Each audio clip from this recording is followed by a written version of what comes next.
क्या अब अंकित बेनपुरिया का डाउनफॉल आ चुका है? क्योंकि एक टाइम पे सोशल मीडिया खोलते ही एक ही आवाज आती थी, राम राम भाई सारिया ने। लेकिन अब ऐसा क्या हुआ कि लोग इनकी ज्यादा बात नहीं कर रहे? तो चलिए आज हम इसके पीछे का रीजन जानते हैं। लेकिन उससे पहले मैंने इस वीडियो पे 50 लाइक का एम रखा है, तो प्लीज सभी लोग लाइक करके इस एम को कंप्लीट कर देना। और आप भी ये गैजेट खरीद कर अंकित बेनपुरिया के जैसे घर पर स्ट्रॉन्ग बॉडी बना सकते हो, तो प्रोडक्ट पर क्लिक करके आप इसे बाय कर सकते हैं। तो चलिए अब हम वीडियो इंस्टाग्राम वगैरह पर हर दिन कुछ ना कुछ ट्रेंडिंग में आता रहता है, जैसे कि हाल ही में क्रिश के गाने वाला ट्रेंड।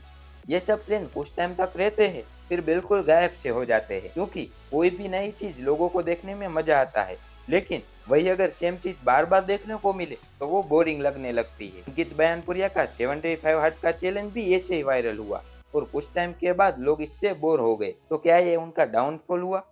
देखो आज सिर्फ ये ट्रेंड कम हुआ है, जिससे अब जो इनके ऑडियंस है वो सच्ची और लॉयल ऑडियंस बची है। ये कोई इनका डाउनफॉल नहीं, बल्कि बस ट्रेंड कम हुआ है। आज भी लाखों लोग इनको सपोर्ट कर रहे हैं। बाकी आप ये वीडियो देखकर इन यूट्यूबर के डाउनफॉल भी जान सकते हो। तो इस वीडियो को लाइक करके आ जाओ, हम वहीं मिलते हैं।